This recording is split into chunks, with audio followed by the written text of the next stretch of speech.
The Egghead incident is happening right now. Vegapunk's final words, Bonnie joining the crew, Luffy fighting Kizaru and Saturn at the same time, and other small but important details. This chapter was amazing. Chapter 1108 starts where the last one ended. Surprisingly, Van Augur knows Caribou's identity and aims his gun at him. Egghead is a government island and there are people after Blackbeard's head, so they are very careful. Caribou tells him that he has extremely valuable information for Teach. After reading the previous chapter, we all suspected that Caribou wanted to reveal his info about the ancient weapons to Teach, and in this chapter it got confirmed. Most likely Van Augur and Katarina Devon will take Caribou to Teach, and the most dangerous man will have the locations of 2 ancient weapons, but I believe in the end Caribou will take the Straw Hat's side, and Oda already foreshadowed this years ago. When Blackbeard and Luffy met for the first time, they argued about pies. Blackbeard liked cherry pies and Luffy liked meat ones. This Caribou picture was the cover story of chapter 695. Cover stories always reveal a lot of information and usually it's hidden in such small details. Caribou and meat pie written on a box. I don't think that's just a coincidence. Also, Caribou is not an evil pirate like other Blackbeard pirates. He's like Caesar and Buggy. He may make a big mistake now and reveal the locations of the ancient weapons to Teach, but in the end he will regret it. All 9 vice admirals have been revealed in this chapter. The Marines are having big problems with the Pacifista since their bubble shields can even block cannonballs. Doberman ordered all vice admirals to hunt down Bonnie as a top priority. Tosa was the first one who caught Frankie's group and prepared an attack. However, Brogy crushed Tosa, a vice admiral, in one hit.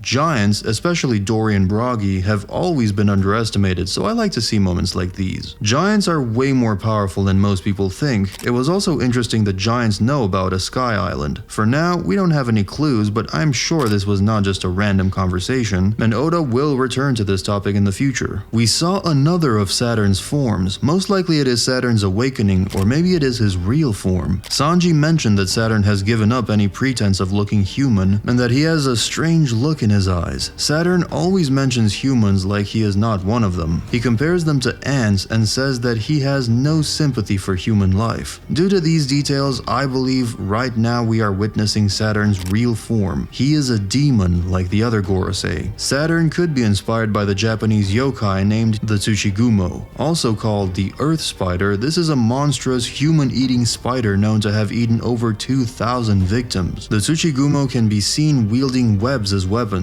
as well as its large and singular claws to pull its ensnared prey closer. In One Piece terms, he probably has a mythical spider devil fruit model Tsuchigumo, of course if he does have one. But Saturn in all his forms is useless. He had an amazing appearance. Just by his eye power, he froze Frankie, Vegapunk, and Sanji. His regeneration powers hinted that he was a top tier character, but after that he is just a punching bag. Both Kuma and Luffy made Saturn crush buildings with their punches. Even Frankie pierced him. And now, probably with his strongest form, he could not even hit Luffy once. Luffy's speed must be mentioned as well. He was dodging Saturn's attacks so fast that we can see a few Luffys on the page. It's not surprising that he could catch Kizaru, the fastest man in One Piece. In this chapter, Kizaru kicked Sanji, whose only mission was to save Vegapunk, and pierced his friend in the same spot as Saturn. Kuzan did the same. He froze the same wound which Garp took from Shiryu. Most likely Kuzan saved Garp by freezing Garp's wound, while Kizaru's attack was a final blow for Vegapunk. There is a very small chance that Vegapunk will survive this arc. He was dying even before Kizaru's laser. He himself mentioned it. Vegapunk is the smartest character in all of One Piece. If he is not working under the world government, then he is one of the most dangerous people for the Gorosei and Imu. Vegapunk is undoubtedly kind. He hid the Iron Giant from the government and helped Bonnie and Kuma. He just had to work for the Gorosei for the resources because he could not do everything himself. All he wanted was to invent revolutionary things. Before we talk about his final message, I want to show you another small detail. Most likely this is Vegapunk's heartbeat while being transferred into a robot. It may even be attached to a video machine programmed to trigger when his heart stops. I'm sure a genius like him knows what he would do before his death, and now he will reveal his final message to the world. The greatest scientist will die, and maybe Frankie will try to continue Vegapunk's legacy. I want to make a separate video about Vegapunk and Dragon.